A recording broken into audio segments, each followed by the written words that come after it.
Hi friends, ఎలా ఉన్నారు అందరూ? Welcome back to my channel. ఈరోజు కూడా ఒక మంచి టాపిక్తో మీ ముందుకు వచ్చేసాను. మొన్న చూసారు కదా, వినీష్ బర్త్డే రోజుకు మనం గోడకి అంటించిన డబుల్ టేప్ ఉంది కదా, ఆ డబుల్ టేప్ని మరకలు అనేది ఎలా రిమూవ్ చేసుకోవాలనేది చూసారు కదా. సో దానిని చూసిన తర్వాత అనిపించింది. అండ్ దాని పక్కనే మీరు ఇంకా గమనిస్తే కనుక పెన్సిల్ మరకలు, క్రేయాన్స్ మరకలు ఇలాంటివి చాలా చాలా ఉన్నాయండి. సో ఇవి పోతున్నాయి అనుకునేసరికి అవి బయటకి ఇంకా డార్క్గా కనిపిస్తున్నాయి అన్నమాట. సో అప్పుడు అనిపించింది ఇది కూడా పోగొట్టాలి కదా అని. సో అవి కూడా ఎలా పోగొట్టాలి ఏంటనేది మీతో షేర్ చేసుకోవాలనిపించింది. అండ్ మెయిన్గా ఏంటంటే చిన్నపిల్లలు ఉన్న ఇంట్లోని పెన్సిల్ మరకలు గోడల మీద చాలా ఎక్కువగా ఉంటూ ఉంటాయి. వాళ్ళని అరుస్తూ ఉంటాము, కుక్కలు ఏంటంటే కొడుతూ ఉంటాము, అయినా వాళ్ళ మాట వినరు.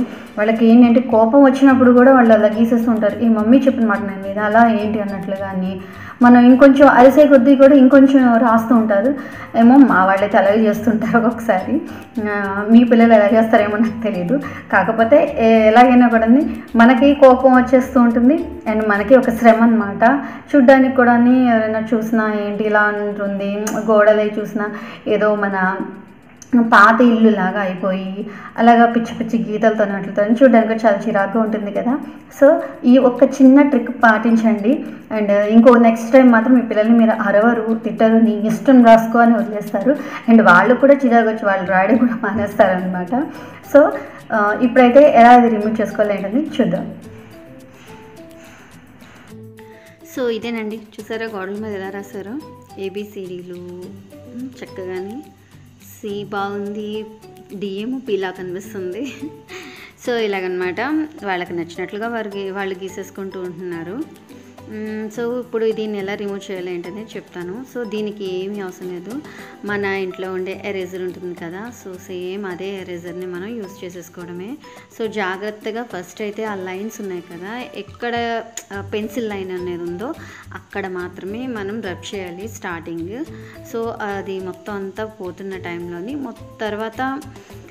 మొత్తం అంతా అది పోయిన తర్వాత మొత్తం అంతా కలిపేసి ఒకసారి వాల్ అంతా కూడా ఈక్వల్గా ఒకసారి రబ్ చేయాలి. సో దానివల్ల ఏంటంటే మనకి ఎప్పుడైనా కూడా ఏది క్లీన్ చేసినా కూడా అలా ఈక్వల్గా ఉండేటట్టు చూసుకోవాలి. లేదంటే కనుక ఒక్కొక్క వైపు అంతా మనం రబ్ చేసినట్టు క్లియర్గా తెలిసిపోతూ ఉంటుందన్నమాట. సో అందుకని ఒకసారి మొత్తం గోడంతా కూడా నెమ్మదిగా ఒకసారి రబ్ చేసేసుకోవచ్చు. లేదా ఇంకొక చిన్న ట్రిక్ ఏంటంటే, మనకి బేకింగ్ సోడా కూడా ఇంట్లోనే ఉంటుంది కదండి.